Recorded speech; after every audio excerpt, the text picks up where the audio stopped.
तर नमस्कार मंडळी, आज बघूया आपण गाथाच्या बर्थडेचं डेकोरेशन हे आम्ही कसं केलं होतं ते घरच्या घरी। आता बर्थडेचं डेकोरेशन करायचं उत्साह जो होता ना तो माझ्यापेक्षा जास्त आरूमध्ये होता आणि तिला ते सगळं करायचं होतं। म्हणजे तिला ते सगळं तिच्या हाताने करायचं होतं। असं तिचं म्हणणं होतं, नाही मम्मा मी करते, मी फुगे फुगवते, मी चिटकवते, मी सगळं करते असं तिला वाटत होतं। पण लहान मुलांना एवढं नाही जमणार, त्याच्यामुळे मग जे काय आहे ते सगळं मीच केलं आणि तिला फक्त सांगितलं तू पुढच्या वर्षी कर, जरा मोठी झाली ना तेव्हा तू कर। आता डेकोरेशन अख्खा दिवस आमचा त्या दिवशी त्याच्यामध्येच गेला होता। म्हणजे जवळपास 2 तास गेले असतील हे डेकोरेशन करण्यासाठी, फुगे चिटकवायला। एक फुगा चिटकवला की दुसरा निघत होता, दुसरा निघवला की तिसरा निघत होता, असं होत होतं। तरी इथं माझं सगळं एका डेकोरेशन वगैरे चालू होतं, आई पण मला त्याच्यामध्ये मदत करत होत्या।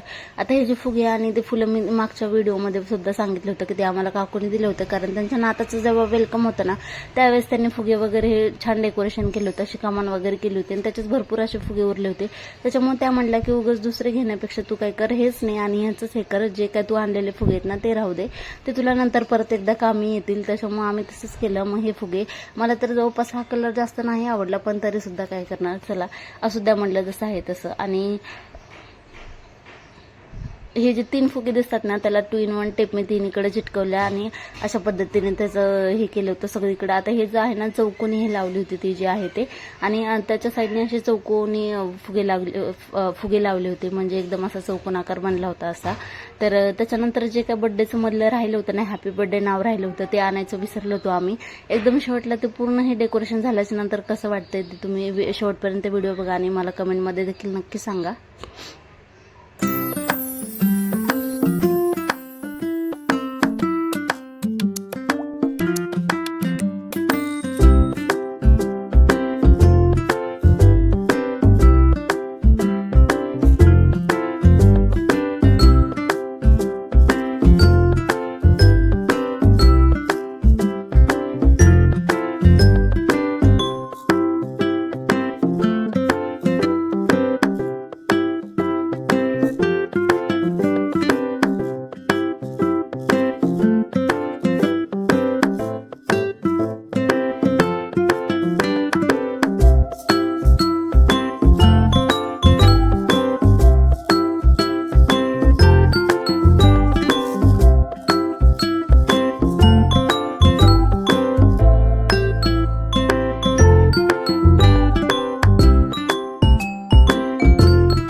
व्हिडिओ हे तुम्हाला कसे वाटतात मला नक्की प्लीज कमेंट करून सांगत जा, जेणेकरून आम्हाला सुद्धा जास्त मोटिवेशन भेटेल आणि जास्त कमेंट आणि लाईक आल्याच्या नंतर व्हिडिओ बनवण्याचा अजून उत्साह वाढतो। भले ते सुरुवातीला एकदम चांगले असू किंवा न असू, पण तुमच्या म्हणजे व्ह्यूज आणि लाईकमुळे किंवा सबस्क्रायबरमुळे आम्हाला देखील मोटिवेशन खूप छान पद्धतीने भेटतं।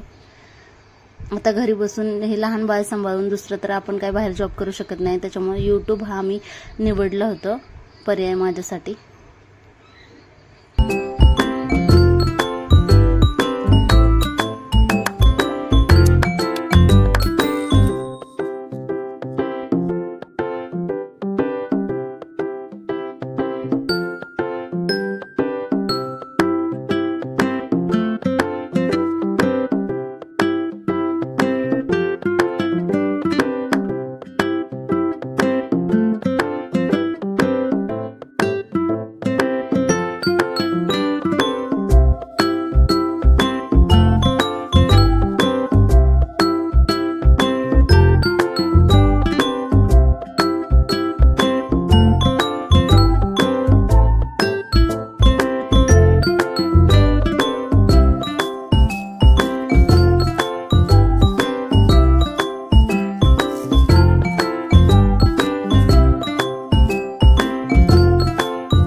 तर तुम्हाला आजचा व्हिडिओ कसा वाटला, भेटू आपण पुढच्या एका छान व्हिडिओ सोबत। तोपर्यंत तुम्ही चॅनलला नक्कीच सबस्क्राईब करून घ्या। धन्यवाद। आणि हे डेकोरेशन सुद्धा तुम्हाला कसं वाटलं ते देखील मला कमेंटमध्ये सांगा।